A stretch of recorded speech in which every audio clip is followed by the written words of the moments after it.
So we wake up the other day, and Amelia goes into her room and grabs her cup and her cup of coffee, and she goes, I'm gonna make Dad coffee. I'm gonna make Dad coffee." I was like, okay, can you make me a pot of coffee? And so she goes over to her little kitchen area, and she grabs a pot, and she grabs her little cup, and she puts water in it. She's been watching us make coffee for, well, 2 years now. She's 2 years old, and she dumps the coffee into her cup, and I go, "Oh my gosh, thank you so much." And as I go to drink it, she goes, "Wait, it's hot. Blow on it." So I go, "Okay." So I blow on it, and I go, "Does it need anything else?" She goes, "Yeah, it needs some sugar." So I go, "Okay." So I take out like a little sugar out of my pocket. I don't know why there's sugar in my pocket, but I go to put it in. She goes, "No, no." I was like, "What?" She goes, "That was mustard." And she falls to the ground and starts crying. And I'm like, "What the fuck just happened?" I was barely awake.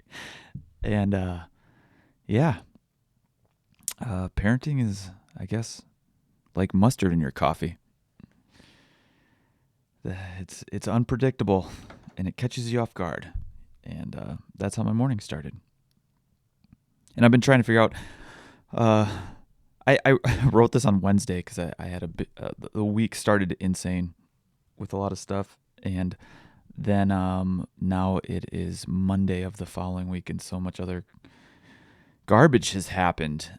And I feel like I'm just focusing on the hard stuff, which makes sense, because that's kind of what we do, as we're evolutionarily wired to see danger and difficult things, because that was kept us safe when we were fighting saber-toothed tigers and stuff like that.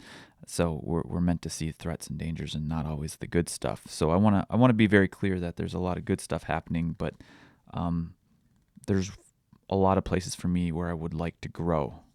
And so there's been a couple instances this week, the big situations that have been really, really hard, and I'd like to talk about them a little bit. One I started to write down, and I think I'm gonna read it. I'm gonna read the situation. So this happened on Tuesday, I think. So my 2-year-old says she has to poop. She's been potty training, and halfway through, my son starts crying and asking for a bottle. He's 4 months old. And as I stand up to go help Luke, my daughter says she's done. She's done. And I ask her to wait just a second so I can go get her brother a bottle so he doesn't freak out, right? And she says, "Daddy, come here, please." And so I have this crying baby who needs a bottle. And I have a daughter who needs help wiping. And the emotional side of me says, "Go help your crying son." And the logical side of me is saying, go help her wipe her butt so we don't have a bigger mess down the road. And I'm kind of in this lose-lose situation, and I'm in kind of paralysis by analysis. I'm like, what do I do? I'm being pulled two places at once. And then she says, and she's been saying this a lot, which wins every time. She says, "Dad, I need you." So I go, "Oh." So even with my son crying, he's hungry, I go, "Okay." So I go help her wipe, and the baby starts crying louder and louder and louder. And as I try to wipe, we say goodbye to her poop and bee, and we give it a flush. And the baby starts really screaming now, and she flushes, and we need to get her pants on. And she tries to run away because she's a kid, and it's one of my favorite things she does, but there's this stressful other situation going on right now in my head, and I grab her and say, "Come here, Millie, we gotta get your pants on." And she fake puts on her legs and pulls her leg out, and the baby's screaming, and I try to get her shirt on, and I get into the kitchen, and I get the bottle, and I say, and she says, "Daddy, hold me." And I'm trying to get a bottle, and she's on the ground, and I can't. I just feel like I can't do it, and I'm making a bottle, and I have to feed my brother. And she says, "But I need you." And I say, "Sorry, baby. When I'm done making the bottle, I'll hold you. I promise." And she's screaming and crying. Now her brother is screaming and crying. And just a sec, and I'll get you in a minute. "No!" She starts screaming, and I shout, "I can't. I just can't do it." And I screamed it, And there was this plant that Carrie's been growing, and I just punched the shit out of it. I hit it one time, just like, fucking plant. And I just couldn't do it. I couldn't help my daughter, and I couldn't help my son. And a few leaves of the plant start flying off, and I go into the kitchen, and I make a bottle, and Amelia's just sitting there, but she's quiet now, and I think I scared her a little bit, and I feel like a fucking asshole. And I'm embarrassed, and I feel shame, and the plant didn't deserve it. It didn't do anything wrong. And I don't want to behave that way, and I don't want my kids to see me that way, because it hurts. And I don't even know if I can say it, I saw my parents behave that way sometimes. And I know they were probably feeling the same way I did, so I understand it. But I'm trying to be different. I'm trying not to do that. And it's so hard to feel like you're hurting your kids by not being able to give them what they need in that moment. And then in the end, I feel like I'm hurting my kids because I couldn't handle the situation in that moment.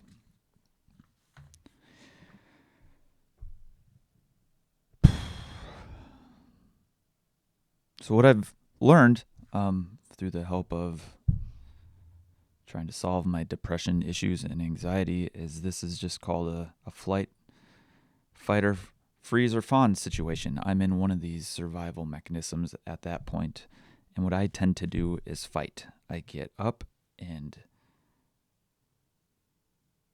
I fight. I punch the plant. It's so fucking stupid. And what happens when we're in these situations, what I've learned, and I'm very aware of this happening, because I'm like, why can't I used to just say this all the time, why can't I just not do that? Why can't I just do that? Why can't I just, and there's a lot of this, why can't, or you should be. And I had a therapist tell me once, that's called shoulding all over yourself. You shouldn't should all over yourself. And I like the idea of it, but it's hard for me to still stop doing that. And what happens when we're in this flight, fight, or freeze, fawn, survival response is our prefrontal cortex gets muted. And our prefrontal cortex it's in charge of executive functions like impulse control and planning and problem solving. It's in charge of emotional regulation, like when you're managing your emotions, social cognition, like understanding social cues, personality that has to do with creativity, and like motor control, like coordinating complex movements.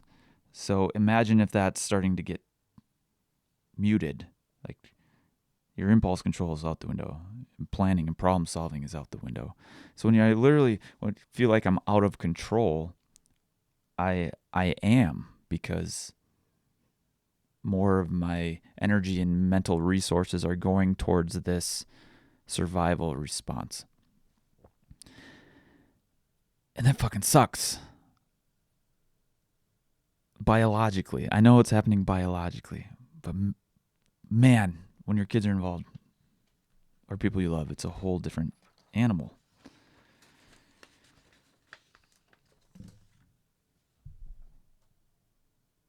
And that, I don't know. So in 2012, I was hospitalized for depression in the outpatient program, and I was taught skills to kind of keep your prefrontal cortex online, to stay out of the survival mechanism, or to notice when it's happening. And the biggest thing I found was if you pay attention, you can start to feel yourself kind of bubble up to it. Sometimes it happens really fast, but a lot of the times it kind of like bubbles up, or you feel yourself, wanting to get away, which would be the flight response. Mine's always like I said, fight. Or fawning is like when you just disassociate and you just kind of check out, and it took a lot of practice to notice when these are happening, and what I call them is it's like a fire alarm. Like there's a fire alarm starting to go off. So instead of being mad at the fire alarm, which is what I feel like I'm doing now, you have to just pay attention to it. There's a fire going on, and it could get really bad. But if you find out where the smoke is, because the fire alarm's telling you something's there. You can pay attention. You can start to kind of alleviate or take care of a situation before your house burns down, instead of just have a room full of smoke because of a pepperoni in your oven. So I'm just gonna share. I want to share a few things that I've learned that helped me with this. And the number one thing has been meditation. It's helped me more than anything. Thought records have also helped you write down your thoughts in the moment, instead of lashing out. You stop and journal, or you journal when you're feeling pretty good, or even when you're feeling bad. It's just good to get all of the information in your brain onto paper, so it's not in there anymore. Thought records will challenge your thoughts. Journaling will get them out of your head. Learning to ask for help is really hard. I still wrestle with that one. Learning to recognize energy levels, and pause when I need to recharge them. So if my energy is really low, some people call this hangry. Sometimes this happens. Or if you're not filling your bucket with the things that make you feel good, that can be a huge problem too. So recognizing that, more awareness.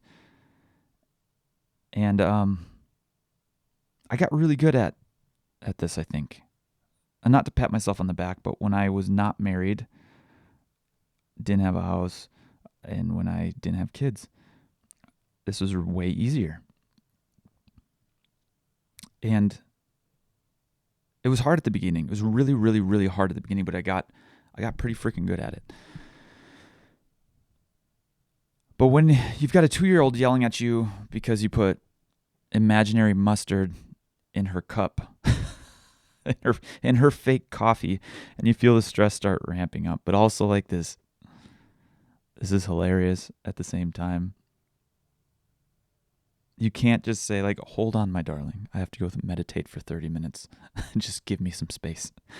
There's a 2-year-old and a 4-month-old just demanding your attention, and being able to do the things that you know are going to make you feel better and be a better parent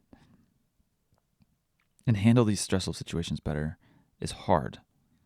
And what I'm trying to do in my own brain right now is go, if I didn't have this suffering of depression and anxiety and falling into these mental health hospitals and suicidal ideations and all this stuff, if none of that happened, I wouldn't even have these tools to be here for my kids. But then I start going like, well, I maybe wouldn't have even been here to even have kids at that point. So there's like this battle kind of constantly going on in my head. And I don't know how to get back to calm yet, easily. As easy as I did when they weren't here, and I want to. I'm practicing that skill. Let's just say that.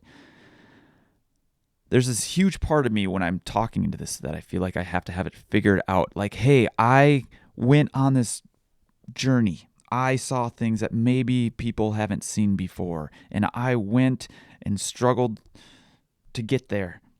There's a trials and tribulations, and I'm coming back with the treasure, the information to share with you. And I don't have that yet. I am on the trail of trials and tribulations right now. So with that said, maybe you shouldn't even be listening to anything I'm saying right now, unless you're interested in me going through this. And like this worrying about things happening, like your kids, your relationship with your wife, because you're both very stressed out right now. All of these things, it's like you're not physically doing anything, but you're tired. You're just emotionally tired. And I think it's the only way I can describe it is like when I had finals in college, where you're like, I'm not doing anything. I'm literally just sitting in this room hibernating, like maybe looking at books or studying. And I'm stressed about this test that makes up 70% of my grade. And you're just tired from it. You want to sleep for 2 weeks after finals exams, you know? So this week, again, it was hard because Carrie is working 12-hour days, 5 days a week. And it's been draining. So early last week, Carrie took the kids to the zoo without me because I was too mentally exhausted to go. And I felt like an asshole not going. Honestly, I was like, I need to. I just can't right now. It feels more draining to jump into the car than to sit on this couch. And it didn't help while I was laying on the couch with my eyes closed, almost asleep, and Amelia walked up and kissed me on the nose and said, "Bye, Dad. I love you." That hurt too. So they were gone for 5 hours. And it was almost like I was not married. I had 5 hours of what felt like not being married and not having kids. And so I tapped back into the things I knew that helped. I was like, okay. I went an hour and a half run, which you'd think would suck all the energy and life out of you, right? The physical, like it sounds tiring. I felt re-energized. I meditated. I felt re-energized. I played piano. I felt re-energized. And I felt better after I just felt better after I did the things I know fill up my bucket.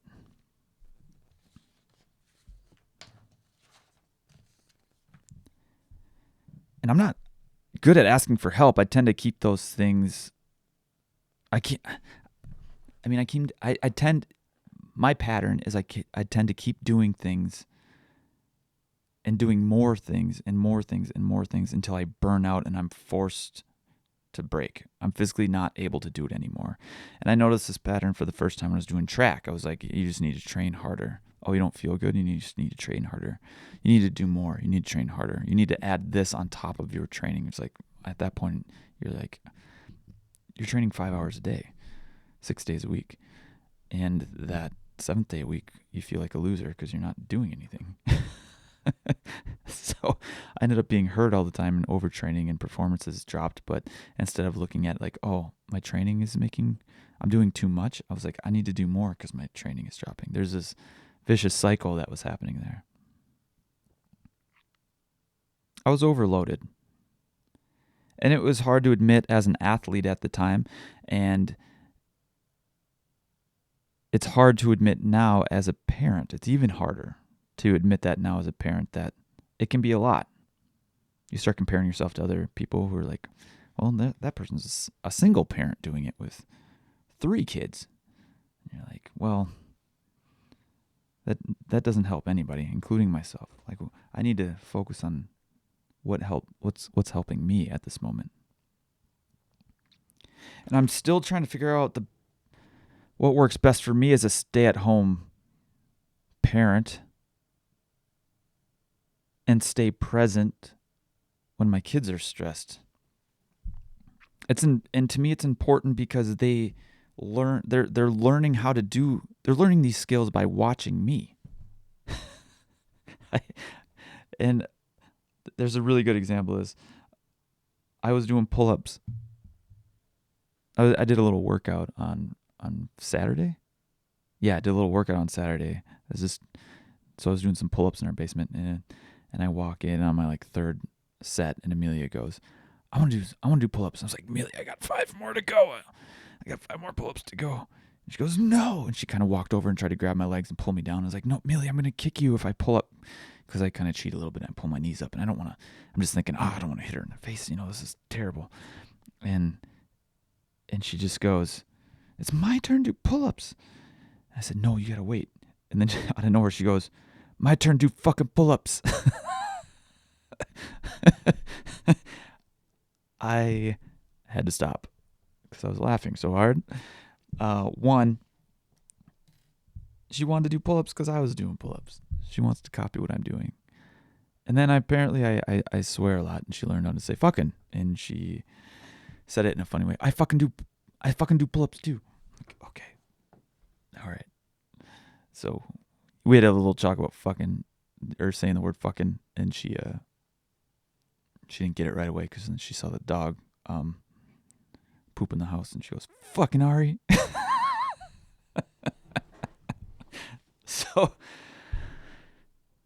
So yeah, your kids will copy you.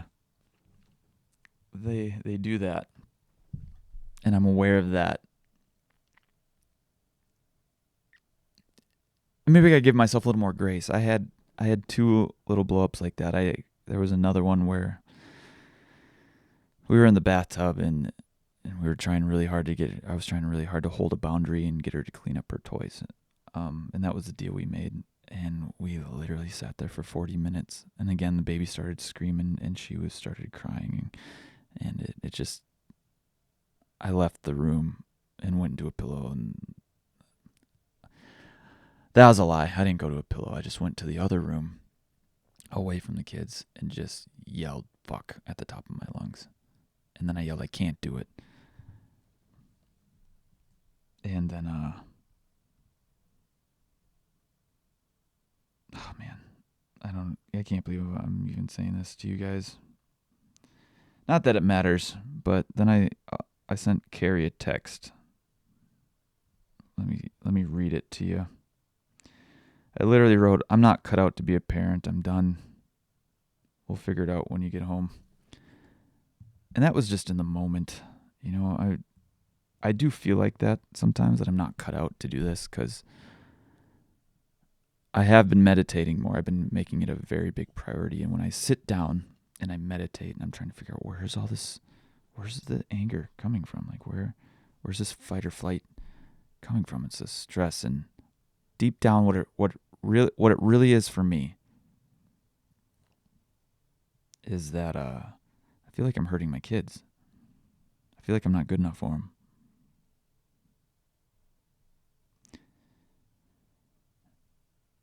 And man, it hurts to feel like that. And I feel better when Carrie is around and we can do this together.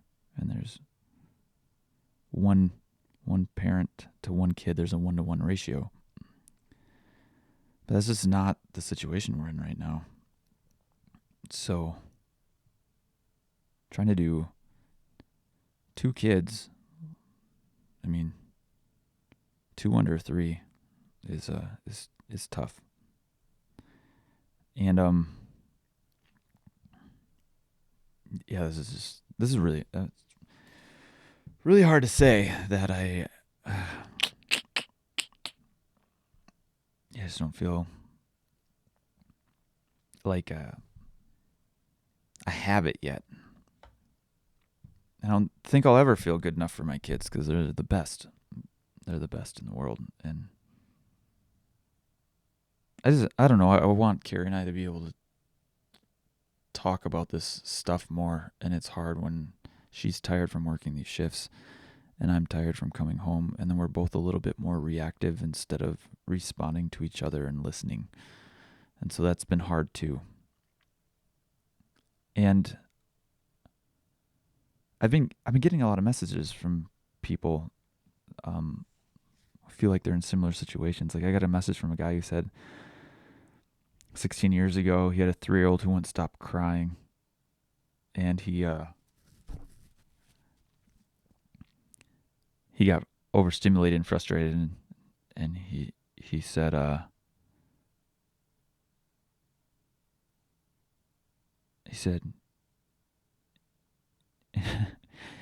he said you need to stop acting like a dick. He's like, you can be angry, but you need to stop acting like a dick. And when he was telling me this, he said he still thinks about his kids 16 plus now, and it's one of his big regrets. He's like, but they turned out good. The kids are awesome. They have a great relationship. And I had another parent reach out, or I heard this through the grapevine, I guess you could say, who said he came home. There was so much chaos going on with all of his kids that he immediately wanted to go back to work. It was too much. And then it makes me wonder why we don't communicate this stuff very well. You know, because then you feel guilty for feeling this way when everybody else seems to have these same thoughts when I started talking about this, people started coming out of the woodwork and telling me these stories. And it was the same thing that happened when I started talking about depression 10 years ago and mental health stuff. It's like the skeleton that's in everyone's closet, but nobody wants to talk about. It's like, let's talk about our skeletons. We all have them. This is the way it really is. And I don't know. It just makes it really hard. And then I had this realization that when I had one kid, this was really hard. I was thinking the same thing. And now with two, I'm like, oh my God, what was I thinking? One was a piece of cake. And when I really think about that, I realize how much growth has happened there. I got stronger. My parenting muscle got stronger. I figured it out. And just like lifting weights or running or doing anything physically demanding or hard, or learning a new skill, piano or math or whatever you're doing, it's hard when you're in it because growth doesn't feel great always. Growth is challenging. Like they say, life begins at the end of your comfort zone, because if you're comfortable, you're not growing. And I know I'm growing a lot through this. And I'm not trying to make this all sound terrible and negative. I'm just saying that there's growth happening. What's painful, and I haven't been able to come to terms with yet, though, is that because this growth is happening, I don't want it to interfere negatively in my kids' lives.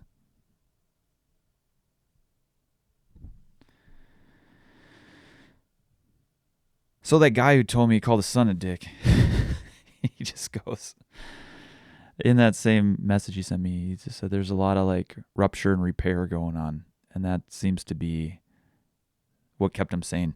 That there would be like a blow up because he's human. He would apologize. And there would be this repair. And the kid would learn how to, I was having this big emotion. I got overwhelmed. And they wouldn't say this, but, in a funny way, it's like, my prefrontal cortex got turned off. Okay, so how do I avoid that from happening again?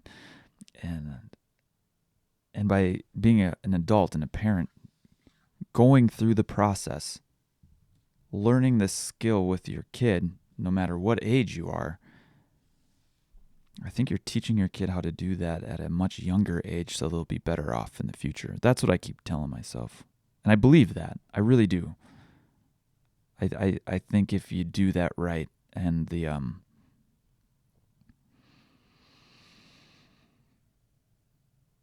oh man, this can make me emotional. But this is so after that the bathroom kind of blow up.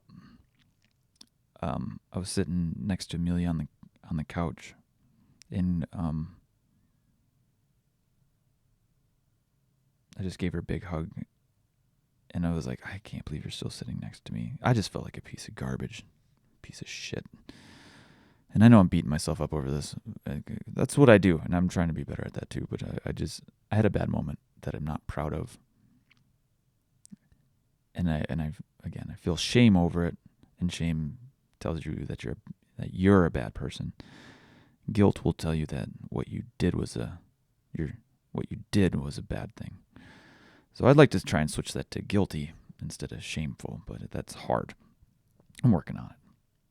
So I'm sitting there next to Amelia, and she goes, and I'm thinking about this rapture repair thing, and I gave her a big hug and kissed her on the side of the head, and I said, I am so sorry about early, Amelia. I didn't mean to yell. I don't want to do that. I love you, and I'm going to try really, really hard to not let that happen anymore. And she gave me a huge hug, and she said, I'm sorry too.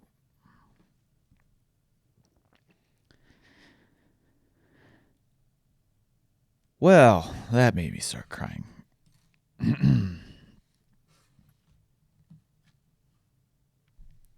Because I don't think she did anything wrong.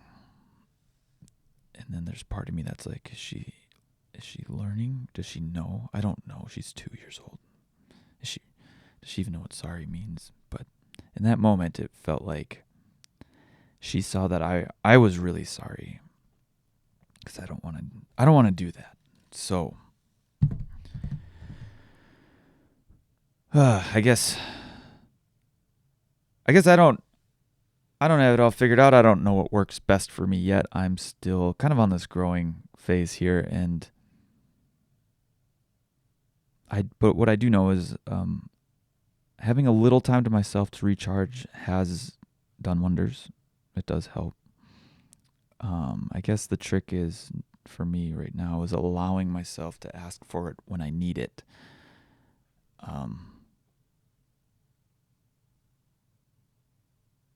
Or else you end up getting mustard in your coffee. I guess. Yeah. It's been a week.